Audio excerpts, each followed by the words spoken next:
عبدہ ورسولہ، تو وہ کہے اشہدو ان لا الہ الا اللہ وان محمدا عبدہ ورسولہ ثم لیصلی علیہ، پھر مجھ پر درود شریف پڑھے، فاذا قال ذلک فتحت لہ ابواب الرحمہ، تو جب یہ درود پڑھے گا تو اس کے لیے رحمت کے دروازے کھول دیے جائیں گے۔ تو وضو کرنے کے بعد پڑھنا کیا ہے؟ اشہدو ان لا الہ الا اللہ وان محمدا عبدہ ورسولہ، اور پھر اس کے بعد درود پاک پڑھنا ہے۔ آسیوں جرم کی دوا ہے درود، کیا دوا عین کیمیا ہے درود، ایک ساعت میں عمر بھر کے گناہ کرتا معدوم اور فنا ہے درود، چھوڑیو مت درود کو کافی، راہ جنت کا رہنما ہے درود۔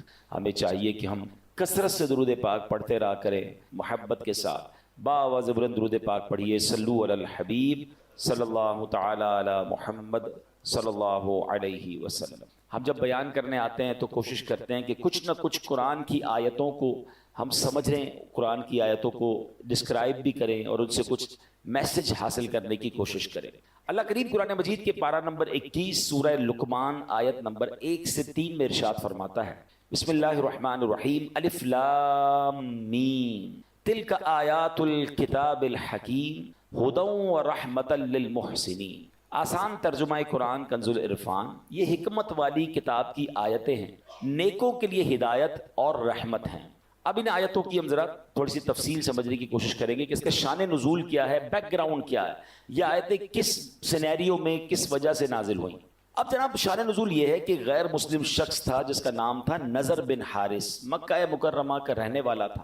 ایک مرتبہ تجارت کے لیے ہیرا، یہ کوفہ سے 3 میل کی دوری پر ایک شہر ہے، وہاں وہ گیا اور واپسی میں کہانیوں کی کتابیں لے آیا، اور معاذ اللہ اب وہ مکہ مکرمہ کے لوگوں کو کہانیاں سناتا جاتا اور یہ کہتا جاتا کہ محمد صلی اللہ علیہ وسلم بھی تمہیں قوم عاد اور سمود کی کہانیاں سناتے ہیں، میں بھی تمہیں رستم اور اسفندیار وغیرہ کی کہانیاں سناتا ہوں۔ یعنی معاذ اللہ اپنے قصے کہانیوں کو قرآن کے برابر ٹھہرا دیا کہ قرآن بھی کہانیاں ہیں، میں بھی کہانی سنا رہا ہوں۔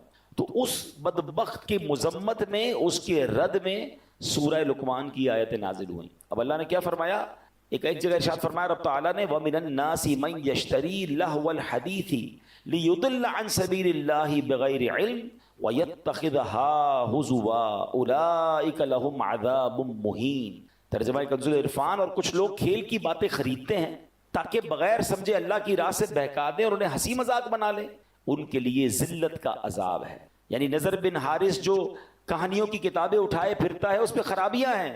نمبر 1، پہلی خرابی تو یہ کہ یہ لہو الحدیث یعنی بے مقصد کہانیاں اور کھیل کی باتیں ہیں، اور نمبر 2 دوسری خرابی یہ کہ ان کو پڑھنے سننے والے اللہ پاک کے رستے سے اور نیکی سے دور ہو جاتے ہیں۔ اور اللہ کریم نے جو قرآن کی شان بیان فرمائی، الف لام میم تلک آیات الکتاب الحکیم، الف لام میم یہ حکمت والی کتاب کی آیتیں ہیں۔ یعنی قرآن کریم کی پہلی شان تو یہ ہے کہ نضر بن حارث کہانیوں کی کتاب لایا ہے، وہ لہو الحدیث ہیں، فضولیات ہیں۔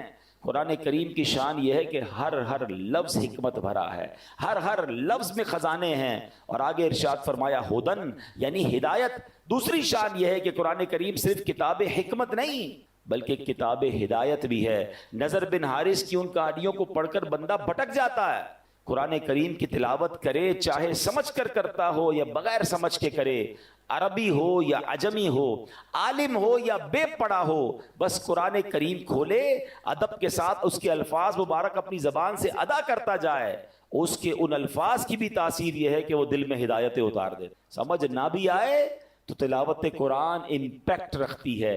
آج بھی آپ دیکھ لیں، ہم میں بہت سارے ایسے لوگ ہیں جن کو قرآن سمجھ نہیں آتا، لیکن کوئی بہترین قاری تلاوت کرے، کوئی بہترین قاری تراویح میں پڑھ رہا ہو تو قرآن سنتے جائیں تو دل نرم ہو جاتا ہے، آنکھوں سے آنسو نکلنا شروع ہو جاتے ہیں۔ اٹ مینز قرآن دل پر براہ راست اثر کرتا ہے۔ اور آگے فرمایا وَرَحْمَةً لِّلْمُحْسِنِينَ، اور رحمت ہیں نیکوں کے لیے۔ تو قرآن کریم کی تیسری شان کیا ہے؟ جو اول تا آخر رحمت ہی رحمت ہے. دنیا کی کوئی ایسی کتاب نہیں جس کے ایک ایک حرف کو تلاوت کرنے پر 10 نیکیاں ملتی ہوں. یہ صرف قرآن پاک کی شان ہے.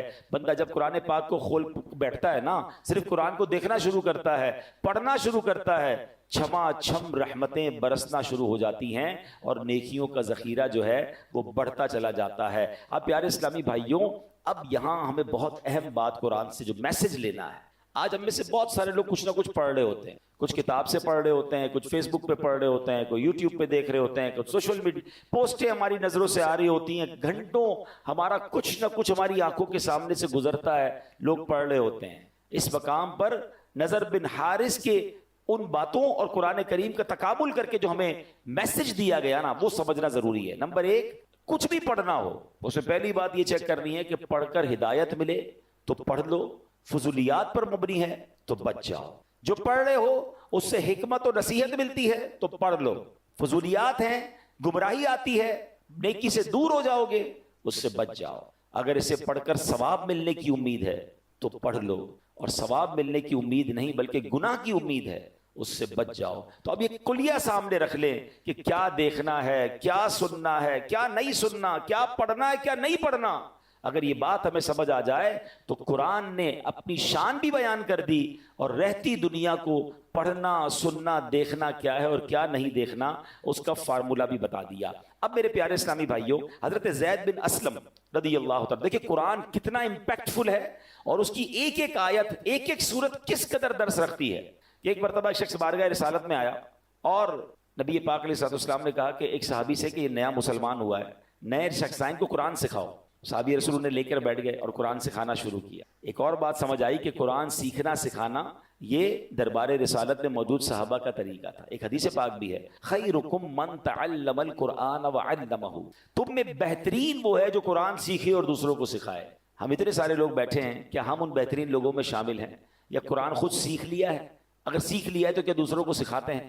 ہماری بہت بڑی تعداد ہے جن کو قرآن پڑھنا ہی نہیں آتا, پراپر پڑھنا نہیں آتا. بہرحال صحابی رسول نے قرآن سکھانا شروع کیا, سورہ زلزال سکھائی, 7ویں آیت سکھائی تو کہتے ہیں بس مجھے اب کافی ہے, اتنا کافی ہے. تو صحابی رسول نبی پاک کے پاس آئے, کہتے ہیں حضور یہ تو 7 آیتیں سیکھ کر کہہ رہے ہیں مجھے کافی ہے, اور پڑھی نہیں رہے آگے. کہتے ہیں بس 7 آیتیں کافی ہیں. اللہ اکبر. نبی پاک نے فرمایا اسے چھوڑ دو, اسے فقاہت یعنی دین کی سمجھ مل گئی ہے. یعنی 7 آیتوں میں اتنا کمال. سکھانے والے کون تھے؟ صحابی رسول تھے نا. کس انداز سے سکھایا ہوگا, کیسا دل میں اتارا ہوگا. سچی بات تو یہ کہ بعض اوقات قرآن کی ایک آیت اگر صحیح سمجھ آ جائے اور بندہ اس پر عمل کر لے, زندگی گزارنے کے لیے کافی ہے. نبی پاک نے فرمایا 7 آیتیں سیکھ لی, اس کو فقاہت مل گئی, اس کو دین کی سمجھ مل گئی. تو اب پتا چلا کہ یہ ہے قرآن, یہ ہے کتاب ہدایت, کہ اس طرح امپیکٹ کریٹ کرتی ہے اور بندہ دل سے پڑھے سمجھ لے تو اس کی زندگی سنور جایا کرتی ہے. حضرت جبیر بن مطعم رضی اللہ تعالیٰ عنہ صحابی رسول ہیں. فتح مکہ سے پہلے انہوں نے اسلام قبول کیا اور مدینہ منورہ میں رہتے تھے, وہیں انہوں نے وفات پائی. اپنے اسلام قبول کرنے کا واقعہ بیان کرتے ہیں کہ کیسے اسلام قبول کیا. کہتے ہیں غزوہ بدر میں جو غیر مسلم قید ہوئے تھے, ان قیدیوں کی بات چیت کرنے کے لیے میں مدینہ منورہ آیا تھا. یعنی غیر مسلموں کی طرف سے نیگوشیشن کے لیے کہتے ہیں میں مدینہ منورہ آیا.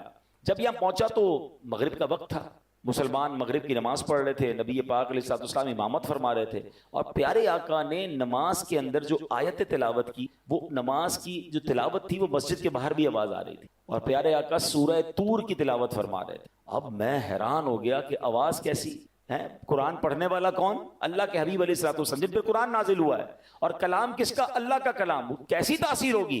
کہتے ہیں مسجد کے باہر کھڑا ہو گیا اور اب میرے کانوں میں نبی پاک کی پیاری میٹھی آواز اور اللہ کا کلام جانے لگا, اور نبی پاک نے یہ آیات پڑھی, ان عذاب ربک لواقع ما له من دافع, بے شک تیرے رب کا عذاب ضرور واقع ہونے والا ہے, اسے کوئی ٹالنے والا نہیں. کہتے ہیں ان آیات کو سنا تو میرا دل ایسے ہو گیا جیسے ابھی پھٹ جائے گا. مجھے یوں لگا تھا کہ میں یہاں سے قدم بھی نہیں اٹھا سکوں گا, اس سے پہلے ہی مجھ پر عذاب برس جائے گا.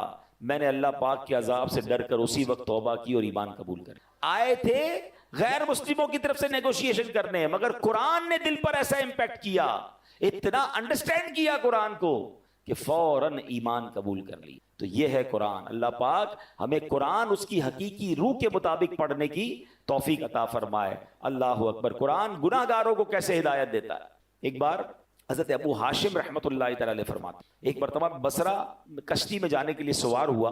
اس کشتی میں ایک مرد بھی تھا, اس کے ساتھ کنیز بھی تھی. آگے بڑھے تو مرد نے اپنی کنیز سے کہا ذرا شراب پلاؤ. اس نے شراب پلائی. کنیز کو کہا کچھ گانا بھی سناؤ. حالانکہ وہ بزرگ ساتھ بیٹھے تھے مگر وہ اپنی رنگ رلیوں میں مصروف تھا. کہتا گانا سناؤ. اس نے گانا بھی شروع کر دیا. تھوڑی دیر بعد وہ شخص جو ہے وہ حضرت ابو ہاشم سے کہتا ہے اس گانے جیسا تمہارے پاس بھی کچھ ہے, تم بھی کچھ سنا سکتے ہو. اب ان کو موقع ملا, انہوں نے قرآن کی تلاوت شروع. اب سنیں قرآن کی کون سی آیتیں پڑھی. دیکھیں قرآن کی کچھ صورتیں تو ایسی ہیں جو کمال ہے نا, بندہ ایسا لگتا ہے اس کا ایسا ترنم ہے, ایسی لے ہے, ایسا انداز ہے کہ بندہ رحمت کے دریا میں تیرنا شروع ہو جاتا ہے. انہوں نے کیا پڑھنا شروع کیا, بسم اللہ الرحمن الرحیم, اذا الشمس کورت واذا النجوم انکدرت واذا الجبال سیرت. 30واں پارہ ہے, سورہ تکویر ہے, قیامت کی منظر کشی قرآن کر رہا ہے. ترجمہ کیا بنتا ہے, جب سورج کو لپیٹ دیا جائے گا, جب تارے جھڑ پڑیں گے اور جب پہاڑ چلائے جائیں گے. ان آیات کو سن کر وہ شخص رونے لگا جو تھوڑی دیر پہلے شراب پی رہا تھا, گانے سن رہا تھا. جب وہ کہتے ہیں اس آیت پر میں پہنچا وَإِذَا الصُّحُفُ نُشِرَتْ, اور جب نامہ اعمال کھولے جائیں گے.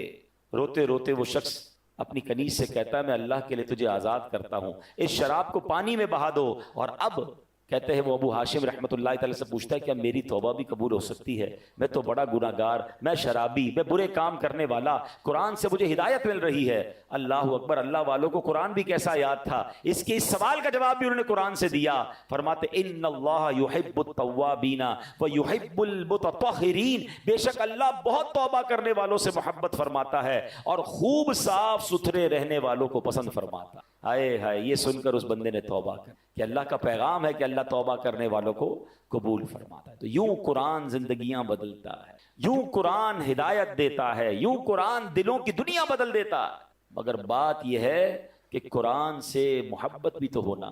قرآن پتہ ہے قیامت کے دن کیسے کام آئے گا. بہت ساری چیزوں سے دوستی لگائی ہوئی ہے لوگوں نے. پوچھو کیا ہابی ہے, میری ہابی اسپورٹس ہے, میری ہابی موبائل پر گیم کھیلنا ہے, میری ہابی کیا ہے جناب میں کمپیوٹر پہ ٹائم گزارتا ہوں, میری ہابی فلاں پتہ نہیں ٹامی جونی پتہ نہیں کس کس کی کتابیں پڑھتے رہتے ہیں.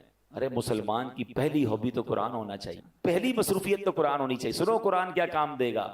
اللہ کریم کے نبی علیہ الصلوۃ والسلام نے فرمایا جو بندہ دن اور رات میں قرآن کریم کی تلاوت کرتا ہے, ایسی روٹین بنائیں کہ کام پر جانے سے پہلے کچھ قرآن پڑھ کے جائیں, گھر آئیں تو سونے سے پہلے کچھ قرآن پڑھ لیں, اللہ کرے صبح سورہ یاسین پڑھ کے جائیں, رات سورہ ملک پڑھ لیا کریں. سنیے نبی پاک فرماتے جو بندہ دن اور رات میں قرآن پڑھتا ہے اور قرآن کے حلال کو حلال اور حرام کو حرام جانتا ہے, اللہ پاک فرشتوں کو اس کا رفیق یعنی اس کا ساتھی بنا دیتا. جب قیامت کا دن ہوگا بندے کے لیے اللہ کی بارگاہ میں دلائل دے گا. قرآن کہے گا رب کریم ہر شخص دنیا میں اپنے کام کی اجرت لیتا تھا, جو بھی کام کرتے ہیں اس کی فیس لیتے ہیں نا. قرآن کہے گا یا اللہ ہر شخص دنیا میں اپنے کام کی اجرت لیتا تھا مگر فلاں شخص دن اور رات میں مجھے پڑھتا تھا, میری تلاوت کرتا تھا, میرے حلال کو حلال اور حرام کو حرام جانتا تھا. اے اللہ آج اس کو اجر عطا فرما, یعنی آج اس کی اجرت عطا فرما. قرآن کریم کی عرض پر اللہ کریم اس بندے کو تاج شاہی اور کرامت کا لباس پہنائے گا. اب اللہ قرآن سے فرمائے گا حل ردیتا, اے قرآن کیا تو راضی ہے. ذرا غور کیجئے, بندے کو عزت کا تاج اور کرامت کا لباس پہنا کے بندے سے نہیں پوچھے گا, اللہ قرآن سے سوال کرے گا اے قرآن تو راضی ہے. تو قرآن کہے گا یا رب اس سے بھی زیادہ افضل اجر عطا فرما. اب اس بندے کو بادشاہت اور سبحان اللہ جنت کی نعمتیں عطا کی جائیں گی, یعنی عطا کیا جاتا رہے گا. حدیث کا خلاصہ ہے کہ قرآن کے بارے میں اللہ تبارک و تعالیٰ پھر قرآن سے سوال فرمائے گا کہ اے قرآن کیا تو راضی ہے. اللہ اکبر, ذرا غور کیجئے. اور پھر ایک وقت آئے گا کہ قرآن کہے گا یا اللہ میں راضی. اب بتائیں دوستی کس سے کرنی, ساتھ کس کا ہونا چاہیے. انفارچونیٹلی بہت ساری چیزیں ہم روز اوپن کرتے ہیں, روز سافٹ ویئر اوپن کرتے ہیں, روز آن لائن ہوتے ہیں, قرآن آن لائن نہیں. ہمارے اسلاف روزانہ کئی بزرگ تو وہ ہیں جو 3 دن میں پورا قرآن پڑھ لیا کرتے ہیں. قرآن جو ہے 3 دن میں پڑھ لیا کرتے, لیکن آج ہم ہیں کہ قرآن پورا سال گزر جاتا ہے نہیں. تو اے میرے پیارے اسلامی بھائیو, اللہ کرے کہ ہم قرآن سے دوستی کریں, اور قرآن کیسے میسج دیتا ہے اور توبہ کیسے قبول ہوتی ہے. ایک بڑا پیارا واقعہ ہے. حضرت ابو ہریرہ رضی اللہ تعالیٰ عنہ, آپ کہتے ہیں کہ ایک بار میں نبی پاک علیہ الصلوۃ والسلام کی بارگاہ میں عشاء پڑھ کر باہر نکلا تو میں نے خاتون کو دیکھا پوری پردے کے اندر موجود. انہوں نے مجھے کہا کہ اے ابو ہریرہ مجھ سے ایک بہت بڑا گناہ ہو گیا ہے, کیا میری توبہ قبول ہوگی؟ آپ نے فرمایا بتاؤ کیا گناہ کیا. جب اس نے گناہ بتایا تو وہ بڑا گناہ تھا. تو آپ نے فرمایا کہ اتنا بڑا گناہ کرنے کے بعد بھی تم توبہ کی امید رکھتی ہو؟ اللہ پاک کی قسم تیرے لیے کوئی توبہ نہیں، تو ہلاک ہو گئی۔ وہ عورت اتنا شرمندہ ہوئی، اتنی نادم ہوئی، کپ کپی طاری ہو گئی، اور وہ عورت گر کر بے ہوش ہو گئی۔ حضرت ابو ہریرہ کو خیال آیا، کیونکہ اسلام کے ابتدائی دن تھے، روز نبی پاک سے سارے صحابہ سیکھ رہے تھے، انڈرسٹینڈنگ ٹریننگ ہو رہی تھی۔ کہتے میں نے نبی پاک سے تو پوچھا ہی نہیں، مشورہ ہی نہیں کیا، میں نے عورت کو جواب دے دیا۔ نبی پاک علیہ السلام کے پاس آئے، پیارے آقا کو بتایا، حضور ایسا ایسا ہوا، ایک عورت ملی اور اس نے مجھے کہا میں نے بہت بڑا گناہ کیا، میں نے تو کہہ دیا تیری توبہ قبول نہیں۔ جب نبی پاک نے یہ سنا تو پیارے آقا نے فرمایا انا للہ و انا الیہ راجعون، اے ابو ہریرہ تو خود بھی ہلاک ہوا اور اس عورت کو بھی ہلاک کر ڈالا، کیا تمہیں اللہ پاک کا یہ فرمان یاد نہیں؟ پھر آپ نے قرآن کی آیت تلاوت کی، الا من تاب وآمن وعمل عملا صالحا فاولئک یبدل اللہ سیئاتہم حسنات وکان اللہ غفورا رحیما۔ ترجمہ کنز العرفان، مگر جو توبہ کرے اور ایمان لائے اور اچھا کام کرے تو ایسوں کی برائیوں کو اللہ نیکیوں سے بدل دے گا اور اللہ بخشنے والا ہے۔ یعنی یہ کمال دیکھیں اللہ کا، دنیا میں ایسا کہیں نہیں ہوتا۔ آپ کسی کو تنگ کریں، تکلیف پہنچائیں، آپ معافی مانگ لیں، بندہ معاف کر دے، بڑی بات ہے، ہم بہت خوش ہوتے ہیں اس نے معاف کر دیا۔ مگر اللہ کریم جب توبہ قبول فرماتا ہے نا، تو اللہ صرف معاف نہیں فرماتا، اللہ گناہوں کو نیکیوں سے بدل دیتا ہے۔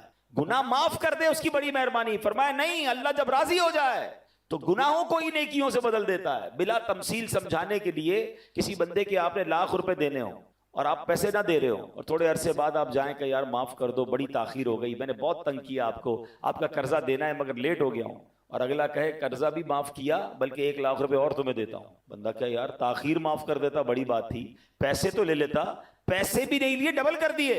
اللہ کی شان کریمی دیکھیں کہ بندہ سچی توبہ کر لے، اللہ معاف کر دے تو صرف معاف نہیں فرماتا، وہ اللہ کریم پھر گناہوں کو بھی نیکیوں سے بدل دیتا ہے۔ اب حضرت ابو ہریرہ نے جب یہ سنا تو آپ تو حیران ہو گئے کہ یہ میں نے کیا کر دیا، اتنا بڑا غلط مسئلہ بتا دیا۔ آپ مدینہ پاک میں گئے، گلیوں میں اعلان کرنے لگے، وہ عورت کہاں ہے جس نے کل رات مجھ سے مسئلہ پوچھا تھا؟ آپ ٹینشن میں آ گئے کہ میں نے غلط مسئلہ بیان کر دیا۔ پورا دن مدینے کی گلیوں میں گھومتے رہے، اور پھر اسی رات کو دوبارہ وہ عورت ملی تو آپ نے فرمایا مجھے معاف کر دو، میں نے تمہیں غلط مسئلہ بتایا، مسئلہ تو یہ ہے کہ تمہاری بھی توبہ قبول ہو جائے گی۔ اللہ اکبر۔ وہ عورت اتنا خوش ہوئی، کہتی اے ابو ہریرہ میرے پاس ایک باغ ہے، وہ پورا باغ میں اللہ کی راہ میں اس خوشی میں صدقہ کرتی۔ مگر اس قرآن پاک کی آیت اور اس واقعے سے پھر کچھ سیکھنے کو ملا۔ ایک تو میرا رب کتنا کریم ہے، سچی توبہ کرے تو وہ توبہ قبول فرما، قرآن پڑھے تو سمجھیں گے نا، اور سیکنڈلی کہ غلط مسئلہ کسی کو نہیں بتانا چاہیے۔ حضرت ابو ہریرہ رضی اللہ عنہ سے مسٹیک ہوئی تو آپ پھر مدینے کی گلیوں میں پورا دن گھومتے رہے، اس عورت کو تلاش کیا کہ وہ غلطی میری ختم ہو جائے۔ مگر آج جس کے منہ میں جو آتا ہے قرآن کی تفسیر بیان کر رہا ہے، حدیث لوگ باتوں بھی کہہ رہے تھے اللہ قرآن میں فرماتا، اس سے پوچھو کہاں فرماتا ہے، یہ نہیں پتا، تمہیں نہیں پتا اللہ کیا کہتا ہے؟ ارے بھائی اللہ کیا کہتا ہے یہ کہنے کے لیے آپ کے پاس دلیل ہونی چاہیے۔ بھائی حدیث میں یہ آتا ہے، آپ نے کون سی حدیث پڑھی ہے؟ وہ میں نے سوشل میڈیا پہ پڑھا تھا۔ اور بھائی سوشل میڈیا کی ہر بات حدیث ہو جائے گی، ہر بات قرآن ہو جائے گی، ہر چیز کو فارورڈ کر دیں گے، ہر پوسٹ کو فارورڈ کر دیں گے، کیا پتا وہ غلط ہو، اور باقاعدہ پلاننگ کے ساتھ قرآن و حدیث کی غلط انٹرپریٹیشنز سوشل میڈیا پہ فلوٹ کی جا رہی ہیں۔ کیا آپ کو نہیں پتا قادیانی لابی کیسے کام کر رہی ہے؟ معاذ اللہ قرآن میں وہ تحریف کر رہے ہیں، اور ہمیں تو آتا جاتا کچھ نہیں، جو پوسٹ آئی آگے بڑھا دی، جو پوسٹ آئی آگے بڑھا دی۔ آپ یاد رکھیے اللہ قرآن میں ارشاد فرماتا ہے وَمَنْ أَظْلَمُ مِمَّنِ افْتَرَىٰ عَلَى اللَّهِ كَذِبًا، اس سے بڑھ کر ظالم کون جو اللہ پر جھوٹ باندھے۔ اللہ پر جھوٹ باندھنے کا مطلب کیا ہے کہ اگر کوئی یہ کہے کہ اللہ یہ فرماتا ہے، اللہ کے رسول یہ فرماتا ہے، تو اللہ رسول پر جھوٹ باندھنا ہوا نا، نہیں فرمایا انہوں نے۔ کیا آپ کو پورا قرآن یاد ہے؟ آپ کو پوری حدیثیں یاد ہیں؟ ہر پوسٹ کو فارورڈ کرنا ہے؟ کتنی من گھڑت حدیثیں، کتنی من گھڑت روایتیں سوشل میڈیا پہ فلوٹ کر دی جاتی ہیں، مسلمان اس کے ساتھ چل رہے ہوتے ہیں۔ ایسا نہ کریں، آپ کو نہیں کنفرم آپ مسئلہ آگے نہ بتائیں، کیونکہ مسئلہ غلط بتایا اور وہ جب تک عمل کرتا رہا اس کا عذاب کس پر آئے گا۔ تو ہمیں بیسٹ طریقہ تو یہ کہ اگر کوئی دینی پوسٹ فارورڈ کرنی ہے، بلکہ خود بھی عمل کرنا ہے، کسی عالم دین سے پوچھ۔ اب آپ کہیں یار ہر پوسٹ میں تو روز کی پتہ نہیں سینکڑوں پوسٹیں چلاتا رہتا ہوں، تو واجب تو نہیں آپ پر ہر پوسٹ کو لائک شیئر کرتے رہنا۔ اور اگر آپ کا پھر بھی شوق ہے تو میرا مشورہ ہے کہ آپ dawat-islami.net یہ ہماری ویب سائٹ ہے، جہاں روز کی اوتھنٹیکیٹ علماء کرام، مفتیان کرام سے اپروفڈ پوسٹ، حدیثیں، قرآن کی آیتیں آ رہی ہوتی ہیں، وہاں سے لیں اور شیئر کر دیں، ثواب بھی ملے گا اور آپ مطمئن بھی ہوں گے کہ جناب یہ اوتھنٹیکیٹ ہے۔ ورنہ ایسا نہ ہو کہ غلط مسئلے آگے فارورڈ کرنے کی وجہ سے ہم بھی گناہگار ہوں. اللہ مجھے اور آپ کو ایسی احتیاط بھی نصیب فرمائے. انسان ہے نا ہم بھی, جیسے میں بیٹھا ہوں بیان کر رہا ہوں, مجھ سے بھی غلطی ہو سکتی, لیکن اگر کسی بیان کرنے والے سے بھی غلطی ہو جائے اور اسے پتا چل جائے کہ بھائی آپ نے آیت ٹھیک نہیں پڑھی, حدیث صحیح بیان نہیں کی, یا مسٹیک ہو گئی ہے, سلپ آف ٹنگ ہو جاتا ہے, شرمانا نہیں ہے. ہاں فوراً بتائیں کہ میری غلطی ہے, میں نے غلط پڑھا تھا, صحیح یہ ہے, کیونکہ لوگوں کی شرم کی وجہ سے کہیں قیامت میں مارنا پڑے. ہم نے دیکھا کہ امیر اہل سنت, فاؤنڈر آف دعوت اسلامی, اتنی بڑی ہستی ہوتے ہوئے براہ راست چینل پر بتاتے ہیں کہ بھائی فلاں مسئلے میں غلطی ہوئی تھی, صحیح مسئلہ یہ ہے. اس میں کوئی شرم اور آر نہیں ہونی چاہیے. چند لوگوں کی شرم اٹھانے کے لیے کہ لوگ کیا کہیں گے, ارے لوگ کچھ کہیں نہ کہیں, اگر رب ناراض ہو گیا اور گناہ جاریہ ہو گیا, میں نے جائز کو ناجائز کہہ دیا اور ناجائز کو جائز کہہ دیا, تو میرے لیے تو عذاب کا باعث بن جائے گا. تو کبھی بھی زندگی میں اگر کوئی آپ کو بتا بھی دینا کہ یار آپ سے یہ غلط مسئلہ بیان ہو گیا ہے, آپ نے یہ مسٹیک کی ہے, تو اس میں 1 منٹ نہ لگائیں اور فوراً اس کو ٹھیک کریں. اور الحمدللہ علماء حق سے رابطے میں رہیں تو انشاءاللہ اس کی برکتیں ملتی رہیں گی. ایک اور پیاری حدیث, نبی پاک علیہ الصلوۃ والسلام فرماتے ہیں, ایک شخص نبی پاک کی خدمت میں حاضر ہوا, عرض کی یا رسول اللہ افضل عمل کون سا ہے؟ فرمایا تم پر لازم ہے حال مرتحل, یعنی منزل پر پہنچ کر پھر سفر شروع کر دینے والے بن جاؤ. عرض کیا حضور یہ مرتحل کیا ہے, یہ کیسا کام بندہ ہے؟ تو فرمایا جو قرآن پاک کو ابتدا سے پڑھے اور اختتام پہ پہنچے اور پھر دوبارہ پڑھنا شروع کر دے, پھر ختم ہو پھر پڑھنا شروع کر دے, یعنی منزل پر پہنچ کر پھر سفر شروع کر دے, تو سبحان اللہ اس کو مرتحل کہتے ہیں, اور یہ افضل عمل ہے. اللہ کریم سے دعا ہے اللہ مجھے اور آپ کو ذوق و شوق کے ساتھ تلاوت قرآن کا شوق میں